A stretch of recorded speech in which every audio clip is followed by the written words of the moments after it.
Good morning to everybody.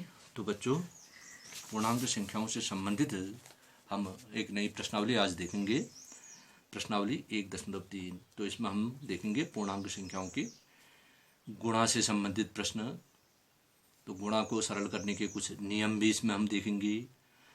और गुणा के नियम हैं पूर्णांक संख्याओं के, याद रखना है आपको, चिन्हों का विशेष ध्यान देना है। जैसे हम प्लस पूर्णांक संख्या, धनात्मक पूर्णांक संख्या को किसी ऋणात्मक पूर्णांक संख्या से गुणा करेंगे तो चिन्हों का विशेष ध्यान रखना है, तो हमेशा गुणनफल माइनस आएगा। इस प्रकार कोई माइनस पूर्णांक संख्या है उसको हम धनात्मक से गुणा करेंगे तो भी माइनस आएगा। लेकिन समान पूर्णांकों को, समान चिन्ह वाले पूर्णांकों को गुणा करेंगे, जैसे minus into minus is equal two plus हो जाएगा। इसी प्रकार plus into plus is equal two plus रहेगा। तो ध्यान ये देना है, इस नियम का ध्यान रखना हमने गुणांक में चिन्हों का विशेष ध्यान रखना है। तो हम देखेंगे असमान चिन्ह आपस में गुणा करने पर गुणनफल हमेशा ऋणात्मक आएगा और समान चिन्ह गुणा करने पर गुणनफल हमारा धनात्मक जाएगा। तो देखेंगे क्वेश्चन नंबर 1। तो गुणा से संबंधित ही ये है। तो ए गुणनफल ज्ञात कीजिए गया है 3 गुणा माइनस 1। तो यहाँ पर हम देखें पहले पूर्णांक धनात्मक दूसरी ऋणात्मक, तो गुणा करिए तो ऋणात्मक गुणनफल आएगा। सीधा सीधा गुणा कर लीजिए, 3 कम 3। बी -1 ऋणात्मक पूर्णांक गुणा 225, तो गुणा करिए ऋणात्मक आएगा। 225 को 1 से गुणा करेंगे 225। 1 जो है गुणा का गुणात्मक तत्समक C -21 गुणा -30। तो यहाँ पर देखें दोनों पूर्णांकों के चिन्ह समान हैं तो गुणनफल धनात्मक जाएगा। तो आप गुणा कर सकते हैं, 0 का 0 लगा दीजिए। 3 कम 3, 3 दूनी 6, 630 प्लस 630। D -316 into -1। तो देखें दोनों पूर्णांकों के चिन्ह देखें, सबसे पहले पे चिन्हों का ही ध्यान रखना है। तो समान चिन्ह है तो धनात्मक आएगा। 316 को 1 से गुणा करें तो 1 जो है किसी भी संख्या का गुणात्मक तत्समक है, अर्थात 1 से किसी भी संख्या को गुणा करने पर संख्या के बराबर मान आएगा। तो ये हो गया 316। ई -15 इंटू 0 इंटू -18। अब यहाँ पर हम देखें 3 पूर्णांक संख्याएं हैं तो इसमें बीच में 0 आ गया, तो 0 से किसी को भी गुणा करेंगे तो गुणनफल हमारा हमेशा 0 रहेगा। गुणा करने वाली एक संख्या अगर 0 है तो हमेशा गुणनफल 0 आएगा। F -12 into -11 into 10। तो यहाँ पर हम देखें 3 पूर्णांक हैं, 2 पूर्णांक समान चिन्ह वाले हैं हमारे पास, -12 और -11। इन दोनों को गुणा करें तो ये गुणनफल धनात्मक हो जाएगा। फिर 10 से गुणा करेंगे, 1 0 लगा देंगे। तो बहुत सरल सा गुणा है। 12 कम 12 का 2 हासिल 1, 12 कम 12 का 13, 132 गुणा 10 था तो 0 लगा दीजिए। गुणनफल आ गया 1320, 1320। जी 9 गुणा -3 गुणा -6। तो यहाँ पर हम देखें 3 पूर्णांक हैं, 2 पूर्णांकों के चिन्ह माइनस हैं अर्थात ऋणात्मक हैं, तो ये गुणा करेंगे तो धन हो जाएगा, प्लस हो जाएगा। 6 18, 18 9 162। H -18 into -5 into -4। तो यहाँ पर हम देखें 3 पूर्णांक हैं और तीनों के चिन्ह ऋण हैं। तो यहाँ पर एक चीज़ और ध्यान रखना है, अगर ऋणात्मक पूर्णांक विषम होते हैं, जैसे अभी पहले थोड़ी देर पहले कहा था कि समान चिन्ह गुणा करने पर धन हो जाता है, लेकिन वो भी वहाँ पर भी थोड़ा सा एक नियम, एक अपवाद ये है कि अगर ऋणात्मक पूर्णांक सम में है 2 4 6 8 तो गुणनफल हमेशा धनात्मक आएगा, और ऋणात्मक पूर्णांक अगर विषम में है 3 5 7 9 तो गुणनफल हमेशा ऋणात्मक हो जाएगा। वैसे भी समझ लें ऋण 18 को ऋण 5 से गुणा करेंगे ये प्लस हो जाएगा, फिर उस गुणनफल को फिर ऋण से गुणा करेंगे तो प्लस माइनस का गुणनफल फिर ऋणात्मक हो जाएगा। तो ये हो जाएगा 18 पंचे 90, ये प्लस हो गया, 90 को 4 से गुणा करके 9 चौका 36 कर दीजिए और जीरो लगा दीजिए, -360 आ जाएगा। आए है -1 इंटू -2 इंटू -3 इंटू 4। यहाँ पर 4 पूर्णांक हमारे गुणा कर रहे हैं, तो हम देख रहे हैं कि 3 पूर्णांक ऋणात्मक हैं, तो ये विषम है, तो इनका गुणनफल ऋणात्मक आएगा। फिर 4 से गुणा करेंगे, प्लस वो धनात्मक पूर्णांक है तो धन ऋण आपस में गुणा करके गुणनफल ऋणात्मक रहेगा। सबसे पहले चिन्ह का हमने देख लिया, अब गुणा करना कोई कठिन नहीं है। 2 एकम 2, 2 तियां 6, 6 चौको 24, -24। अगला है लास्ट जे, -3 इंटू -6 इंटू -2 इंटू -1। अब हम यहाँ पर देखें 4 पूर्णांक हैं और 4 के 4 ऋणात्मक हैं, तो पूर्णांकों की संख्या सम में है तो गुणनफल हमेशा धनात्मक आएगा। 3 छक 18, 18 दूनी 36, 36 से कम 36 प्लस 36। क्वेश्चन नंबर 2, निम्नलिखित को सत्यापित कीजिए। देखिए ए 18 गुणा बड़ा कोष्ठ शुरू 7 धन इन ब्रैकेट ऋण 3 बड़ा कोष्ठ बंद बराबर 18 बड़ा कोष्ठ शुरू 18 गुणा 7 बड़ा कोष्ठ बंद धन 18 गुणा ऋण 3। बाएं पक्ष दाएं पक्ष, तो हम यहाँ देखें, यहाँ बाएं पक्ष में 3 पूर्णांक संख्याएं हैं, उनका गुणनफल दिखना है, और दाईं तरफ इसने 4 पूर्णांक आ गए। तो यहाँ पर इसको सत्यापित करें, हम दोनों तरफ हल करें, देखें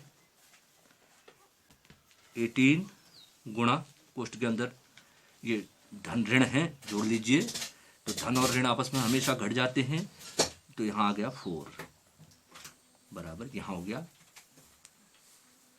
18 गुणा 7, 18 सत्ते 126, ये गुणनफल है।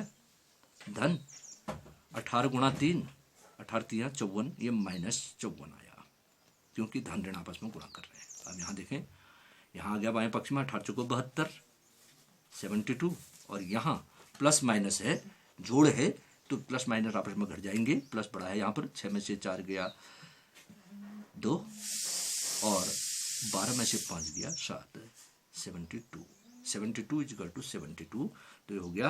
अतः बायां पक्ष बराबर दायां पक्ष। तो बच्चों यहाँ पर एक नियम लगा, वो नियम है योग पर गुणा का वितरण। देखेंगे हम इसका प्रयोग करेंगे, योग पर गुणा के वितरण से हमारा गुणनफल बहुत सरल हो जाएगा। गुणा योग पर गुणा का वितरण, यहाँ पर बाएं पक्ष में हमने देखा 18 और 7 को एक बार गुणा किया इसने, फिर 18 गुणा ऋण 3 को गुणा किया, फिर जोड़ा, तो वही अब योग आया, दोनों वही गुणनफल दोनों ओर आया, दोनों पक्ष में आया। दूसरा क्वेश्चन है, इसी से संबंधित है ये भी, इसको देखें।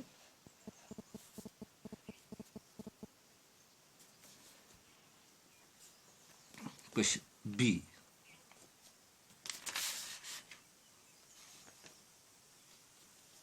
ब्रैकेट -21 इंटू बड़ा कोष्ठ शुरू छोटा कोष्ठ शुरू ऋण 4 धन ऋण 6 छोटा कोष्ठ बंद बड़ा कोष्ठ बंद बराबर, अब उसने दूसरी तरफ बड़ा कोष्ठ शुरू -21 गुणा ऋण 4, उसी आधार पर इसने पहले प्रश्न की तरह किया, इन दो संख्याओं को एक बार गुणा किया, प्लस फिर इन दो संख्याओं को गुणा करके जोड़ दिया दूसरे बड़े कोष्ठ में, ऋण 21 गुणा ऋण 6। ये भी योग पर गुणा का वितरण देखिए, कोई अंतर नहीं आएगा दोनों ओर। हम हल करें सवाल को तो देखें, बराबर हो गया यहाँ इन ब्रैकेट जो हमारे बड़े कोष्ठ के अंदर है दो ऋणात्मक पूर्णांकों का योग है, तो ऋण ऋण आपस में जुड़ जाते हैं, हमको मालूम है। तो हो गया ऋण 21 गुणा ऋण 10। और दाएं पक्ष में देखें, ऋण 21 को 4 से गुणा करेंगे, ऋण ऋण गुणा करके प्लस हो जाएगा, 21 चक्को 84 प्लस 21 छक हमने निकालना है, 6 कम 6, ये भी प्लस हो जाएगा क्योंकि ऋण ऋण है दोनों, 6 कम 6 6 दूनी 12 126। अब यहाँ पर ऋण 21 को ऋण 10 से गुणा करेंगे तो ऋण ऋण गुणा करके धन हो जाएगा 210। 10 से गुणा करने पर आप सीधे संख्या के आगे 0 लगा दीजिए और यहाँ योग कर लीजिए, दोनों प्लस प्लस हैं, जुड़ जाएंगे, 6 4 10, हासिल 1, 8 2 10 1 11, हासिल 1 1 1 2, 210 बराबर 210। अतः बायां पक्ष बराबर दायां पक्ष, ये सिद्ध हो गया, हमारा प्रूफ हो गया दायां पक्ष। क्वेश्चन नंबर 3 है, किसी भी पूर्णांक a के लिए ऋण 1 गुणा a का एक किसके समान है। बहुत सरल सा सवाल है, थर्ड का आई, क्वेश्चन नंबर थर्ड का आई। ये कह रहा है ऋण 1 गुणा a, तो इसका मान क्या होगा। ऋण 1 ये ऋणात्मक पूर्णांक, a धनात्मक पूर्णांक हमारे पास है। तो मैंने बताया था कि एक जो है किसी भी संख्या का गुणात्मक तत्समक है, अर्थात एक से किसी भी संख्या को गुणा करके मान हो जाता। अब यहाँ पर धन ऋण गुणा करने चिन्ह का ध्यान रखना है, तो ऋणात्मक आएगा, तो ये हो जाएगा ऋण 1 के समान। दूसरा है वह पूर्णांक ज्ञात कीजिए जिसका ऋण 1 के साथ गुणनफल है, तो आई का a। तो इसने कहा ऋण 1 के साथ ऋण 1 गुणा dot dot dot is equal to गुणनफल आया ऋण 22। तो अब आपको देखना है, तो यहाँ पर दूसरा पूर्णांक हमें ज्ञात करना है। तो जैसा कि हम जानते हैं गुणनफल ऋणात्मक आया है, तो यहाँ पर संख्या जो होगी हमारी धनात्मक पूर्णांक होगी, क्योंकि ऋण धन आपस में गुणा करके ऋण आता है, असमान चिन्ह। अब यहाँ पर गुणनफल आया है ऋण 22 और ये गुणा करने वाला था 21। तो अब भी बताया था एक किसी भी संख्या का गुणात्मक तत्समक होता है, तो यहाँ पर आ जाएगी संख्या 22 20, क्योंकि गुणनफल 22 आया है 22। अगला बी है 37। तो ऋण 1 को किससे गुणा करें कि हमारा गुणनफल 37 आ जाए, प्लस 37 आ जाए। तो ये सवाल फिर से वही है। तो हम देख रहे हैं एक पूर्णांक यहाँ पर बाएं पक्ष में ऋण 1 है, अब दूसरा पूर्णांक हमने यहाँ पर भरना है, तो और गुणनफल आया है 37। तो 37 को जब 1 से गुणा करेंगे, अर्थात 1 से 37 को गुणा करेंगे तभी 37 आएगा, लेकिन यहाँ प्लस 37 हो गया, तो यहाँ पर संख्या होगी -37, दूसरा पूर्णांक हो जाएगा -37।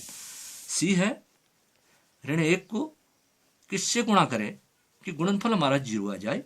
तो 0 कब आता है, जब जीरो से ही किसी संख्या को गुणा करेंगे, तो यहाँ पर आ जाएगा हमारा 0। क्वेश्चन नंबर 4 है, क्वेश्चन नंबर 4 ये कह रहा है ऋण 1 को 5 से आरंभ करके विभिन्न गुणनफलों का कोई पैटर्न दर्शाते हुए ऋण 1 गुणा ऋण 1 बराबर धन 1 को निरूपित कीजिए। तो बहुत सरल सा सवाल है, ऋण 1 गुणा ऋण 5 पहला स्टेप दिया है, ऋण 1 गुणा 5 बराबर ऋण 5 आएगा। इसी प्रकार दूसरा स्टेप ले लेते हैं, ऋण 1 को ही गुणा 4 ऋण 4। तीसरा स्टेप ले लेते हैं, ऋण 1 गुणा 3 बराबर ऋण 3। चौथा स्टेप ले लेते हैं, ऋण 1 गुणा 2 बराबर ऋण 2। अगला स्टेप ले लेते हैं, ऋण 1 गुणा 1 बराबर ऋण 1। अगला स्टेप ले लेते हैं, ऋण 1 गुणा 0 इजिकल टू 0। अगला स्टेप ले लेते हैं, ऋण 1 गुणा ऋण 1 बराबर धन 1। तो यहां तक हमने पहुंचना था, ऋण 1 गुणा ऋण 1 बराबर 1 को निरूपित कीजिए। तो ये हमने निरूपित किया, ये आपका पैटर्न बन गया। अगला है उचित गुणों का उपयोग करते हुए गुणनफल ज्ञात कीजिए। अब देखिए क्वेश्चन नंबर 5 का ए, 26 इंटू -48 प्लस -48 इंटू -36। तो क्वेश्चन हमारे पास है, ये दो पूर्णांक है, धनात्मक और ऋणात्मक, फिर यहाँ के दो पूर्णांक हैं गुणा में, दो जगह पर गुणा है हमारे पास, यहाँ पर और यहाँ पर दो दो पूर्णांकों को हमने गुणा करना है और फिर उस गुणनफल को जोड़ना है। लेकिन इतनी लंबी प्रक्रिया न करके हम इसको एक नियम के आधार पर, योग पर गुणा का वितरण, जैसा कि अभी हमने पहले देखा था, उस आधार पर इस क्वेश्चन को बनाए हैं तो बहुत सरल हो जाएगा। तो हम देख रहे हैं पहले दो पूर्णांकों के जो गुणनखंड हैं, दो गुणनखंड हमारे पास 26 और ऋण 48, और दूसरे में है ऋण 48 और ऋण 36। तो हम देखें दोनों गुणनफलों में एक पूर्णांक ऐसा है जो दोनों में कॉमन है, तो उसको कॉमन हम ले लेते हैं। देखिए ऋण 48 यहाँ दोनों जगह है, तो ऋण 48 को कॉमन कर लीजिए आप, गुणा। अब जो दूसरे बचते हैं, पहले के गुणनखंड में और दूसरे को गुणनखंड में क्या बचता है हमारे पास, तो पहले में बच गया हमारे पास 26, फिर चिन्ह आ जाएगा प्लस, दूसरे में बच गया ऋण 36। इसको बड़े कोष्ठ के अंदर ले लेते हैं। ये गुणनफल कितना सरल हो जाएगा देखिएगा, बराबर ऋण 48 गुणा, अब कोष्ठ के अंदर हम देखें 26 प्लस -36। तो यहाँ पर हम देखें धनात्मक और ऋणात्मक पूर्णांकों का योग है, धन ऋण आपस में घट जाते हैं हमेशा, तो यहाँ पर ऋण बड़ा है हमारे पास, ऋण 10। अब ऋण 48 को ऋण 10 से गुणा करें, दोनों ऋणात्मक हैं तो गुणनफल धनात्मक हो जाएगा, तो ये हो जाएगा 48 के आगे 10 से गुणा करके एक जीरो लगा दीजिए, 480 आंसर प्राप्त हो गया आपको। तो यहाँ पर ये बना वितरण, योग पर गुणा के वितरण के आधार पर। अगला है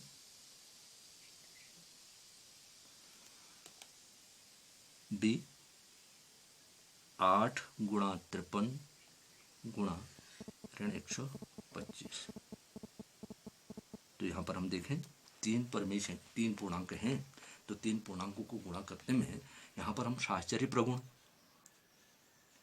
या क्रम विनिमय प्रगुण भी कह सकते हैं। तीनों संख्याओं को गुणा करने में हमको ये देखना है कि दो संख्याओं का एक ऐसा ग्रुप बनाएं जिनको गुणा करने पर गुणनफल 10, 100, 1000, 0 में आ जाए, क्योंकि गुणा करने में फिर हम 10 से गुणा करेंगे 1 जीरो लगा देंगे, 100 से गुणा करने पर 2 लगा देंगे, 1000 से गुणा करने पर 3 लगा देंगे।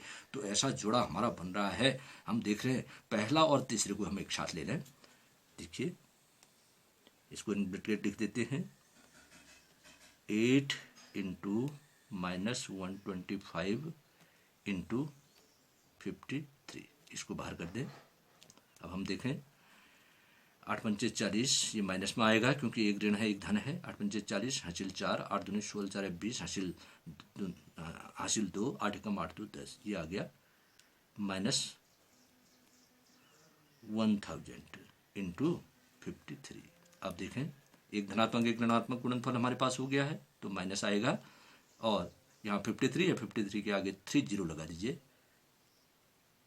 ये तो ये हमारा, इसको हम साहचर्य प्रगुण भी कह सकते हैं या क्रम विनिमय प्रगुण भी कह सकते हैं, किसी भी क्रम में रख करके हम गुणा कर सकते हैं।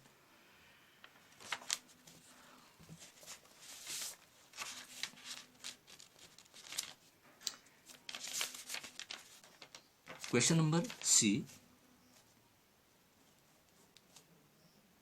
15 गुणा -25 गुणा 4 गुणा -10। अब यहाँ पर हम देखें चार पूर्णांक हमारे पास हैं गुणा करने के लिए। पहले दो पूर्णांक हैं हमारे पास, एक धनात्मक एक ऋणात्मक, फिर दो हैं, एक दोनों ऋणात्मक हैं। तो इनको हम क्रम बनाएं, क्रम विनिमय प्रगुण से इसको हल करें, तो ऐसा जोड़ा बनाएं कि जिसमें संख्याओं को गुणा करने में हम मौखिक भी कर सकें और गुणा करने पर गुणनफल में 0 प्राप्त हो, हमको 10, 100, 1000 के रूप में वो प्राप्त हो, तो उससे गुणा करने में बहुत आसानी हो जाएगी। तो इसमें हम ऐसा करते हैं, पहले और लास्ट वाले को, पहले और चौथे को एक साथ रखते हैं, 15 गुणा -10, इन दोनों का जोड़ा बना दिया हमने, इन दोनों का ग्रुप बना दिया, गुणा दूसरे में हम ले लेते हैं -25, दूसरे और चौथे को, दूसरे और तीसरे को -4। अब देखिए 15 को -10 से गुणा करेंगे तो ये धन ऋण है तो माइनस में आएगा, 15 के आगे 0 लगा दीजिए, गुणा यहाँ दोनों ऋणात्मक हैं तो ऋण ऋण गुणा करके धन हो जाते हैं, 25 चक्को 100। अब एक ऋण एक धन गुणनफल है तो माइनस में ही आएगा, 150 के आगे 2 0 और रख दीजिए तो ये गुणनफल प्राप्त हो गया। ये इसका आंसर आ जाएगा। कितना सरल गुणा हो जा रहा है नियम के आधार पर। Question number D, -41 into 102 102। तो इसके लिए भी हम एक नियम लगाएं। तो इसको क्या करें, ये दूसरी जो 102 वाली संख्या है इसको योग के रूप में अगर हम तोड़ दें तो योग पर गुणा का वितरण हमारा एक नियम लग जाएगा। देखिए कैसे, -41 इंटू इन ब्रैकेट 100 + 2। अब एक बार -41 से 100 को गुणा करेंगे और एक बार -41 से 2 को गुणा कर देंगे, दोनों प्लस कर देंगे तो योग पर गुणा के वितरण के आधार पर हो जाएगा -41 इंटू 100 प्लस -41 इंटू 2। तो -41 को 100 से गुणा करेंगे, ये प्लस माइनस है, माइनस में आएगा, 41 के आगे 2 0 लगा दीजिए, प्लस यहाँ आ जाएगा, ये भी माइनस में आना है तो 41 दूनी 82 -82। अब प्लस माइनस का योग हमारे पास है, हमारे पास योग है, माइनस माइनस दोनों जुड़ जाते हैं तो -4182 ये इसका आंसर आ जाएगा। ये गुणनफल हमको प्राप्त हुआ। ई 625 गुणा -35 प्लस -625 इंटू 65। अब यहाँ पर हम देखें, ये दो एक धनात्मक एक ऋणात्मक पूर्णांक और ये दो भी एक धनात्मक एक ऋणात्मक पूर्णांक को गुणा करके दोनों का योग फल हमको ज्ञात करना है। तो इसके लिए हम देख रहे हैं कि यहाँ पर एक संख्या कॉमन है दोनों में, लेकिन एक प्लस में है एक माइनस में है। तो हम इसको इस प्रकार से भी लिख सकते हैं, -625 इंटू, क्योंकि प्लस माइनस को गुणा करके माइनस ही आना है, गुणा 35, इसको प्लस बना दे, 35 का प्लस बना कर इसका माइनस इधर लगा लिया और यहाँ प्लस इसको -600 ये गुणा 65। अब देख रहे हैं हम एक समान गुणनखंड दोनों में उभयनिष्ठ है, कॉमन है, इसको कॉमन कर लीजिए, -625 गुणा, अब इसके गुणनखंडों में क्या बचा 35 प्लस इसके गुणनखंडों में बचा हमारा 65। तो ये हो गया -625 इंटू 35 और 65 प्लस कर दीजिए, दोनों धन है तो धनात्मक पूर्णांक जुड़ जाते हैं 100, तो 100 से इसको गुणा कर दीजिए, एक प्लस एक माइनस है तो माइनस में आएगा, 625 लिखिए, 2 0 लगा दीजिए, -62,500 इसका आंसर प्राप्त हो जाएगा। योग पर गुणा का वितरण, ये वितरण नियम से हल हो रहा सवाल।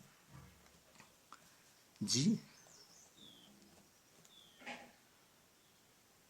नहीं सॉरी, एफ आएगा पहले, 7 इंटू 50 -2। तो ये भी योग पर गुणा के वितरण के आधार पर एक बार 7 से 50 को गुणा कर दीजिए, 7 इंटू 50 -2 इंटू 7, एक बार 7 से इसको, एक बार 7 से इसको गुणा कर दीजिए, 7 पंचे 35, 385 आ जाएगा, -7 दूनी 14। तो 350 में से 14 घटा दीजिए तो हो जाएगा 336, 10 में से 4 गया 6 और यहाँ 4 बच गया, 4 में से 1 गया 3, 336 इसका आंसर आ जाएगा। ये भी योग वितरण। अगला जी -17 इंटू -29।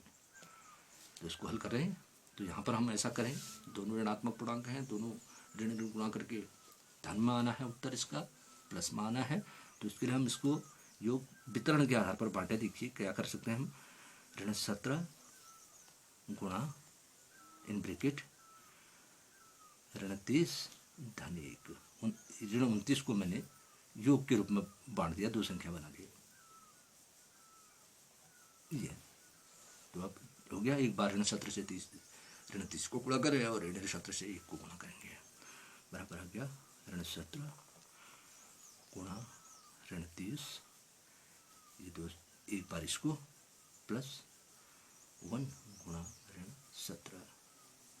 तो हम देखें ऋण ऋण गुणा करके धन हो जाता है। गुणा करना बहुत सरल है, जीरो वाले गुणा बहुत सरल है, एक जीरो लगा दीजिए, 17 510। और यहाँ धन ऋण गुणा कर रहे हैं तो माइनस में आएगा, 17 कम 17। अब 510 में से 17 घटा दीजिए, 10 में से 7 गया 3, प्लस माइनस आपस में घट जाते हैं, 10 में से 7 गया 3 और यहाँ 0 बचा, पुनः 10 में से 1 गया 9 और ये 493, ये इसका आंसर प्राप्त हो जाएगा।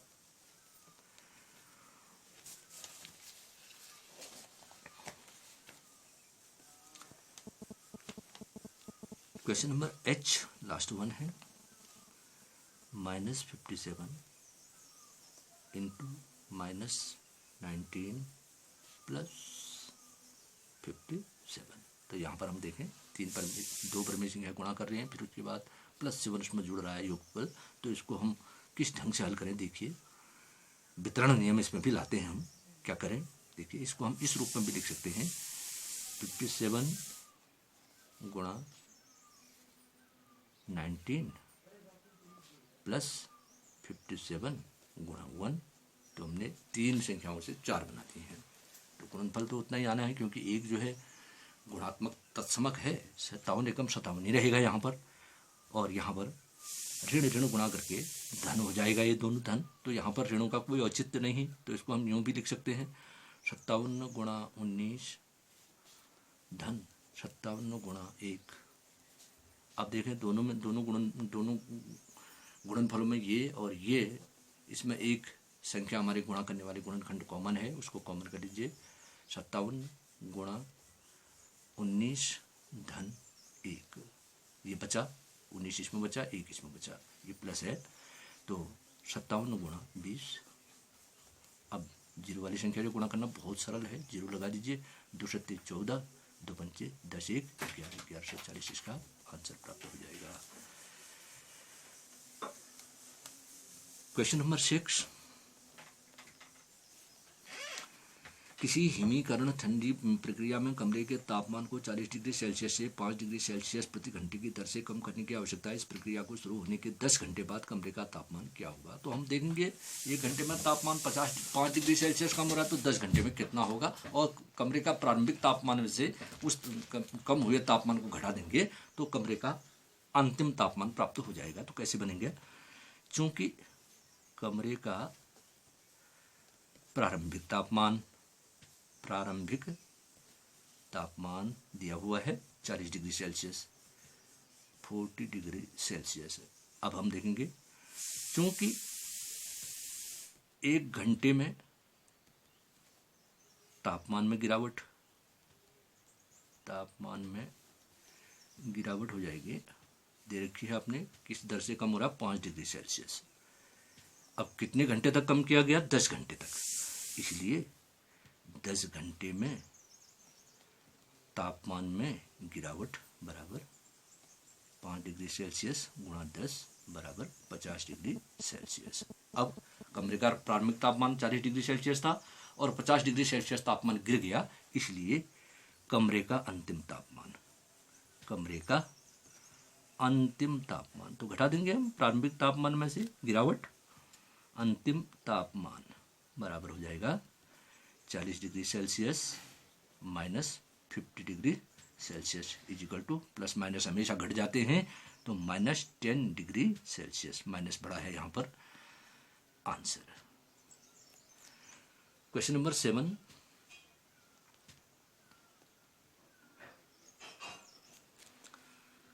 10 प्रश्नों वाले एक कक्षा टेस्ट में सही उत्तर के लिए 5 अंक दिए जाते हैं और प्रत्येक गलत उत्तर के लिए ऋण 2 अंक दिए जाते हैं। यही एवं प्रयत्न नहीं किए गए प्रश्नों के लिए 0 अंक दिया जाता है। तो 7 का आई पूछ रहा है, मोहन 4 प्रश्नों का सही और 6 प्रश्नों का गलत उत्तर देता है, उसके द्वारा प्राप्त कितने अंक हैं? तो 10 प्रश्नों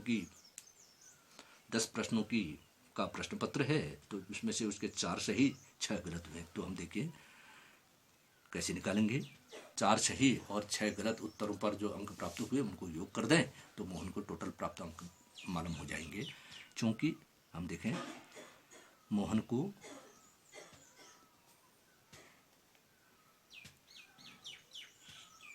4 सही उत्तरों पर प्राप्त अंक बहुत सरल सा है। तो एक सही उत्तर पर अंक दिए जाते 5, तो इसने 4 सही किए तो इसके अंक बन जाएंगे 4 गुणा 5 बराबर 20। तथा अब गलत उत्तर भी दिए इसने 6 प्रश्नों के, तो मोहन को 6 गलत उत्तरों पर प्राप्त अंक।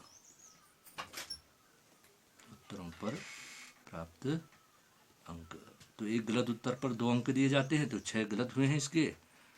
6 गुणा ऋण 2 बराबर ऋण 12 अंक। इसलिए मोहन के टोटल अंक, इसलिए मोहन के कुल प्राप्त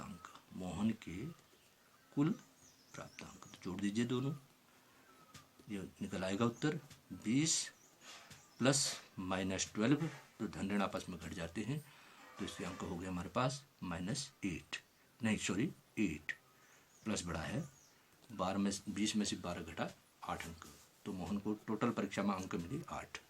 इसी प्रकार दूसरा है जिसने प्रश्नों के उत्तर दिए, रेशमा कोई लड़की है, उसके 5 सही उत्तर हैं 5 गलत हैं, तो उसके कितने अंक हैं ये हमने निकालना है। क्योंकि देखिए इसी तरह रेशमा के 5 सही उत्तरों पर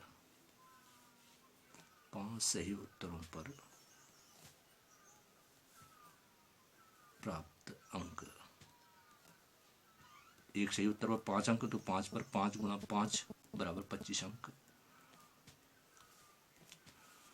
तथा रेशमा के 5 गलत उत्तरों पर प्राप्त अंक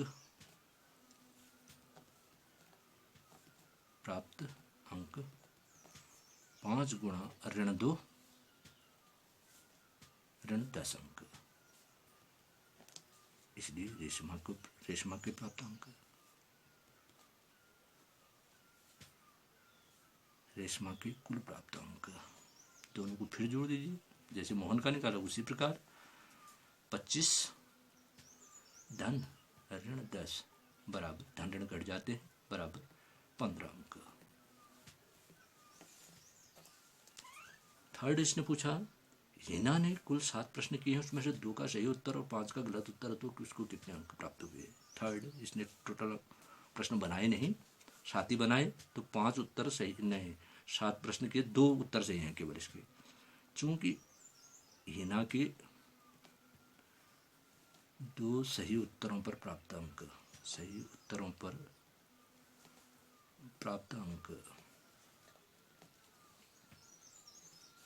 बराबर 2 गुणा 5 बराबर 10 अंक।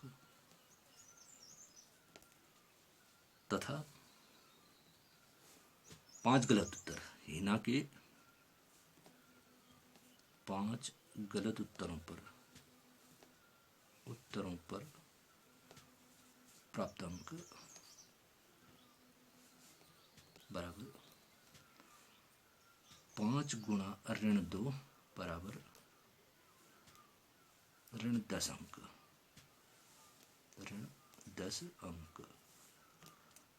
इसलिए हिना के कुल प्राप्त अंक,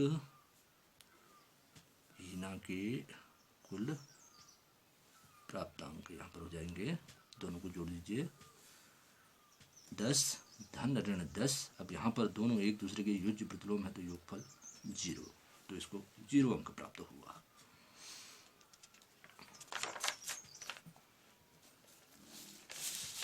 प्रश्नावली का लास्ट क्वेश्चन है क्वेश्चन नंबर 8। एक सीमेंट कंपनी को सफ़ेद सीमेंट बेचने पर 8 रुपया प्रति बोरी की दर से लाभ होता है और स्लेटी सीमेंट बेचने पर 5 रुपये प्रति बोरी की दर से हानि होती है। ए, इसी महीने वह कंपनी 3000 बोरियां सफ़ेद सीमेंट की और 5000 बोरियां स्लेटी सीमेंट बेचती है, उसका लाभ अथवा हानि क्या है? तो बहुत सरल सा सवाल है। ए, चूंकि 3000 बोरी सफ़ेद सीमेंट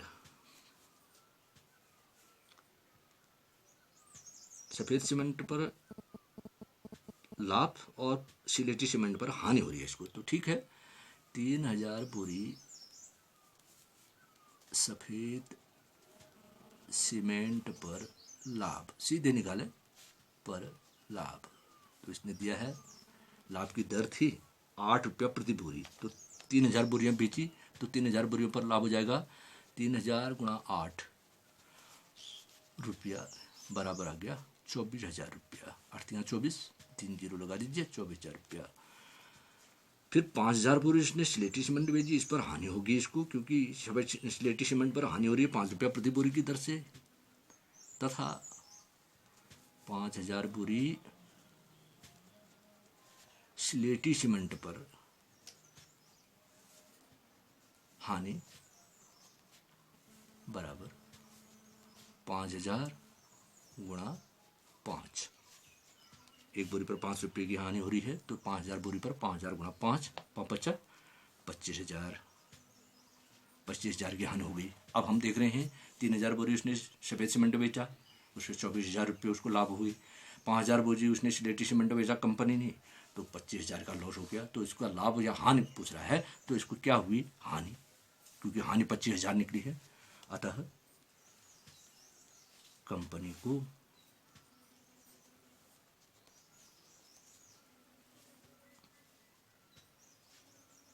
हानि हुई, कितनी हुई ये भी निकाल सकते हैं। 25,000 ऋण 24,000, लाभ घटा दीजिए इसमें से, बराबर 1,000 रुपया। 1,000 रुपये की हानि रही कंपनी को। बी क्वेश्चन इसी में पूछा है, यदि बेची गई स्लेटी सीमेंट की बोरियों की संख्या 6,400 हो तो कंपनी को स्लेटी सीमेंट की कितनी बोरियां बेचनी चाहिए ताकि उसे न लाभ हो और न ही हानि? तो ठीक है, देखिए, चूंकि 6,400 बोरी स्लेटी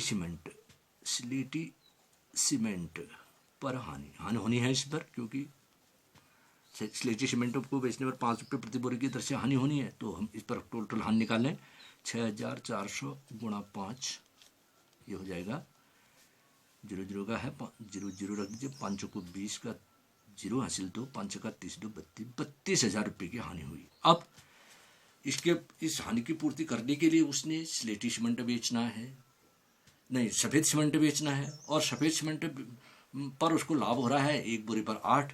तो अगर हम 8 का भागा इसमें दे दें तो सफ़ेद सीमेंट की बोरियां की संख्या निकल सकती है। तो इसके लिए हम करेंगे, कंपनी को लाभ या हानि न होने की दशा में सफ़ेद सीमेंट की बोरियां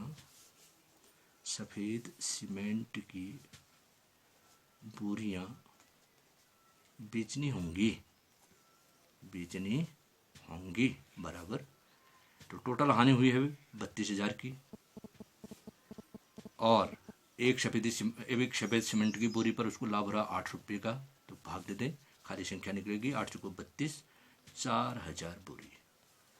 तो उसको कंपनी को लाभ और हानि न होने की दशा में सफ़ेद सीमेंट की 4,000 बोरी बेचनी होंगी।